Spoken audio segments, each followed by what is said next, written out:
peu après, c'est l'abandon. Dans la liaison, pour aller vers la 4e, on a eu un premier problème avec la voiture, une coupure. Après un quart d'heure, les mécaniciens ont trouvé la solution et on a su repartir, mais malheureusement, on a eu un deuxième problème, des problèmes d'embrayage et malheureusement, c'était l'abandon. Alors que l'on attendait Roger Bourron pour prendre le relais du malheureux Verhofstadt, c'est Philippe Steveny qui allait épater la galerie. Pour son premier rallye, sur une voiture qu'il ne connaît fatalement pas, le Hanutois va montrer une faculté d'adaptation étonnante. Mais Steveny ne se pose pas de questions et pointe en tête à l'issue de la première boucle. Derrière, Roger Bourron veut se montrer prudent. Son escorte lui donne entière satisfaction, mais le pilote anversois se méfie de ce parcours piégeux. De plus, dans l'optique du championnat, l'abandon de Verhofstadt est pour lui une excellente nouvelle.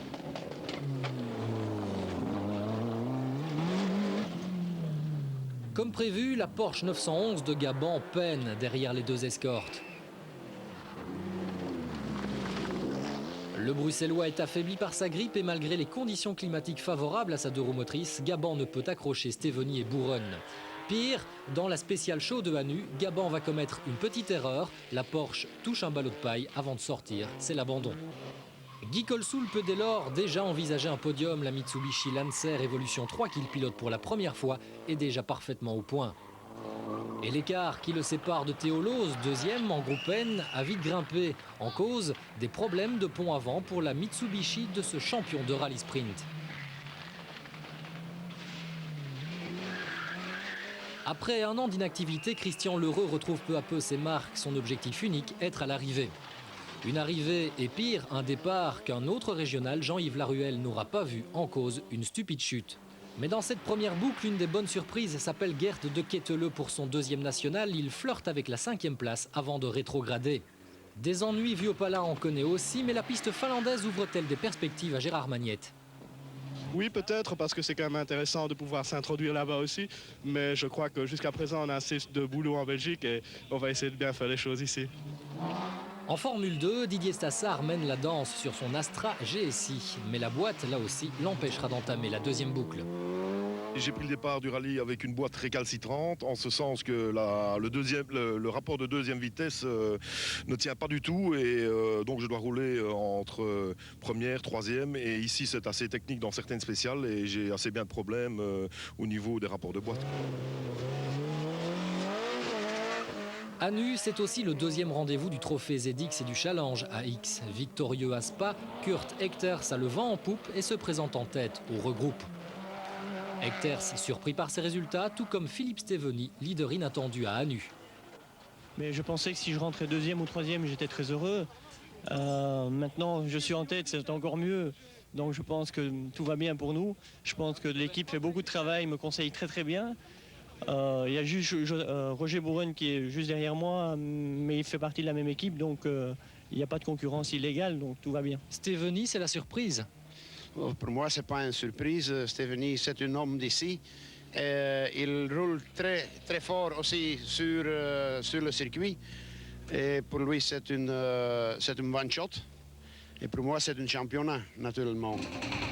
Après la première boucle, le classement s'établit donc comme suit. Steveny possède 15 secondes d'avance sur Bourron et déjà plus d'une minute sur Colsoul.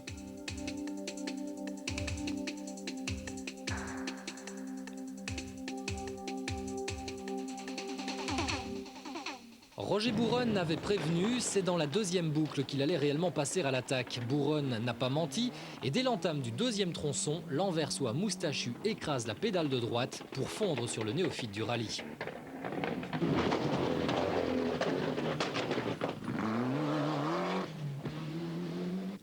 Mais le nouveau venu dans le monde des chemins sinueux a déjà une belle expérience en circuit. Il prouve ici à son copilote Pascal Rouard que son coup de volant en rallye est aussi fameux. Pas vrai Pascal?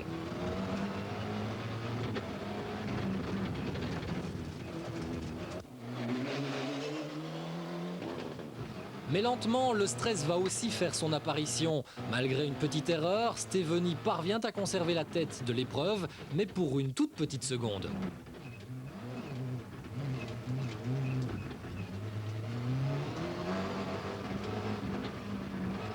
Guy Colsoul, en vieux briscard qu'il est, lui contrôle, sauf ennui mécanique, le podium et la victoire de classe sont déjà acquis. Une des plus belles remontées de ce deuxième tronçon est aussi à mettre à l'actif de Chris Mikkels. Mais la bonne surprise, c'est incontestablement Vuopala. On attendait un Finlandais hésitant, au contraire, il épate. On a eu quelques problèmes avec l'embrayage, la boîte, les freins. On a connu aussi une crevaison. Et en plus, on a détruit notre suspension droite.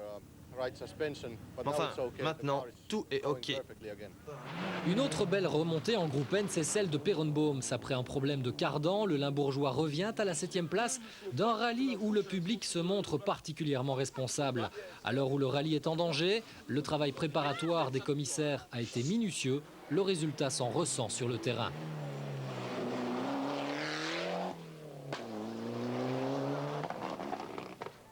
Au volant de son escorte RS 2000, le Verviétois Dominique Mathy régale à nouveau les spectateurs.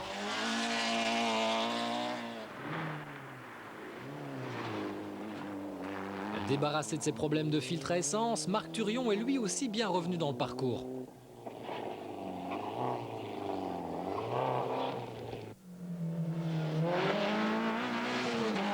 Kurt Hectors mène toujours le bal au trophée ZX, mais Xavier Busch revient à grands coups de seconde.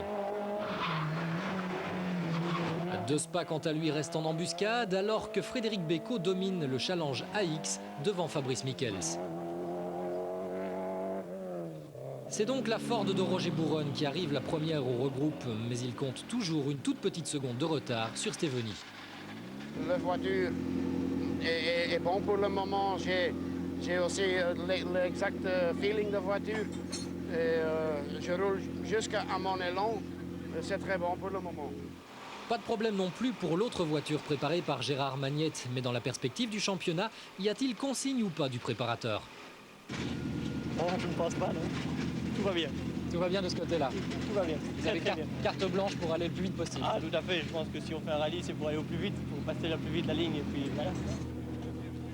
Mais dans la dernière boucle, c'est peut-être la nuit qui jouera aussi le rôle d'arbitre. Un paramètre à ne pas négliger, d'autant que les écarts sont particulièrement faibles. Steveny ne précède en effet Bourronne que d'une petite seconde. Colsoul est plus à l'aise, mais derrière, Lowy, Mikkels, Vuopala et Perenboom sont dans un mouchoir. Les amateurs de suspense sont comblés.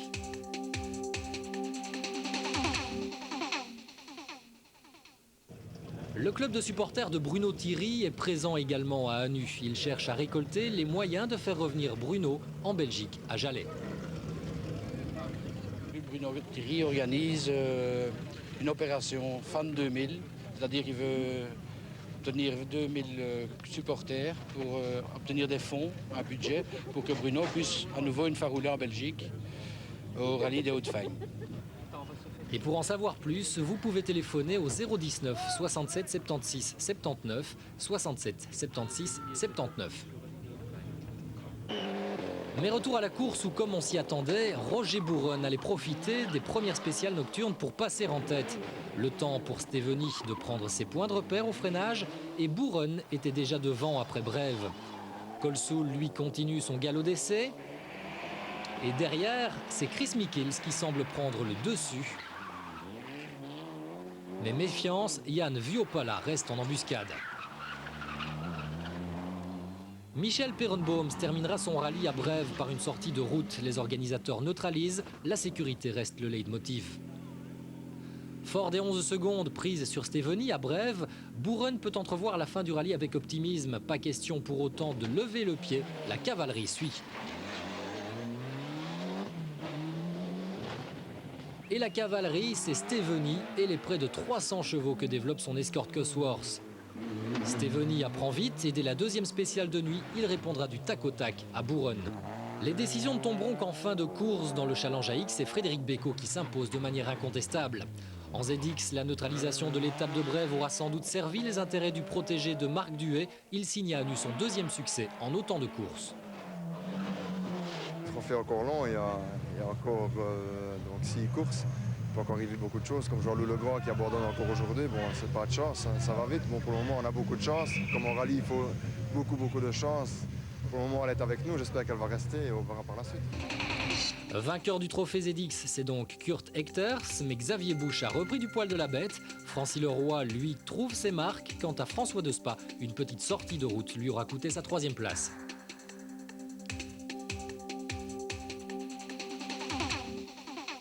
Après le retrait de Stassard, c'est René Georges, le Jalettois, qui remporte au volant de sa Golf la catégorie Formule 2. Marc Turion termine à une honorable 9e place, la même que celle décrochée au RTS Rally, le voilà étonnant 2e du championnat. Michael Lowy se classe 6e, juste derrière l'homme venu du froid, Yann Vuopala.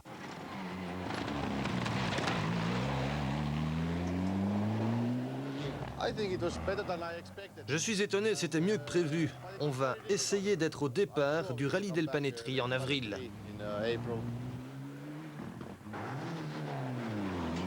Chris Mickels, champion de Belgique en titre en groupe N, se classe 4e, mais à plus de 3 minutes de Guy Colsoul, à nouveau sur le podium. C'est un rallye qui a eu son succès. Il y a eu beaucoup de monde, pas d'accident, ça c'est très bien. Le spectateur est assez discipliné. Et puis les voitures ont quand même fort évolué. Ça j'ai remarqué maintenant ici encore à Nu, en un an de temps, c'est incroyable. La révélation de ce 29e rallye de Hanu sera incontestablement Steveny. Le Hanutois a réussi avec mention son examen d'entrée dans le monde du rallye. Comment est-ce que l'on explique cette réussite, Philippe? Je pense qu'en s'appliquant et je veux dire en essayant de faire le mieux possible et en travaillant le mieux possible avec l'équipe, en suivant bien les conseils, je pense que ça paye toujours un jour. Roger Bouronne n'était pas à Hanu pour apprendre, mais bien pour gagner. Objectif atteint, mais le championnat n'est pas joué. Le championnat, il est très long. C'est pas facile pour gagner un championnat sur un rallye. C'est pas possible. À côté de vous, Gérard Magnette. Gérard, vainqueur il y a quelques années. Aujourd'hui, vous êtes un préparateur plus qu'heureux. Oui, bien sûr. Avoir 2 voitures dans le top 5, 3 voitures, c'est parfait. Je crois que c'est très bien pour Roger, pour le championnat, d'avoir gagné ici. Et je crois que la prestation de Philippe est très bonne aussi. Victoire d'un équipage, Bouronne de Feiter, victoire d'un préparateur aussi, Future World. 3 voitures au départ, 3 voitures à l'arrivée, qui plus est dans le top 5. Chapeau. Roger Bouronne succède donc au palmarès de Hanu à Mark Timmers. Bouronne victorieux pour la 2e fois, mais seulement pour 11 petites secondes d'avance sur Philippe Steveny et Pascal Rouard.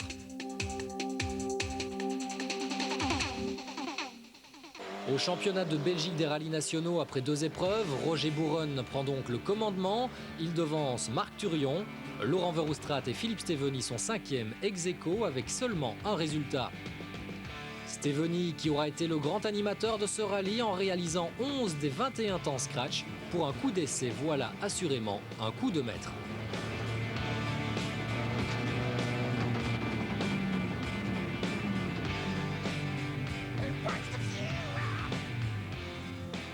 Prochaine épreuve du championnat de Belgique des rallyes nationaux, le TAC Rallye à Tielt. Nous y serons et avant cela nous serons aussi au circuit des Ardennes. En voici un avant-goût. Le championnat de Belgique des rallyes internationaux se poursuit. Après des boucles de Spa à rebondissement, c'est à Ansrem, près de Dinan, qu'aura lieu la 2e manche du championnat, le circuit des Ardennes. Vainqueur à Spa, Grégor Domévius sera bien entendu le favori. Mais Patrick Sneers doit effacer son échec spadois. Aux Ardennes, il sera le grand adversaire de Domévius.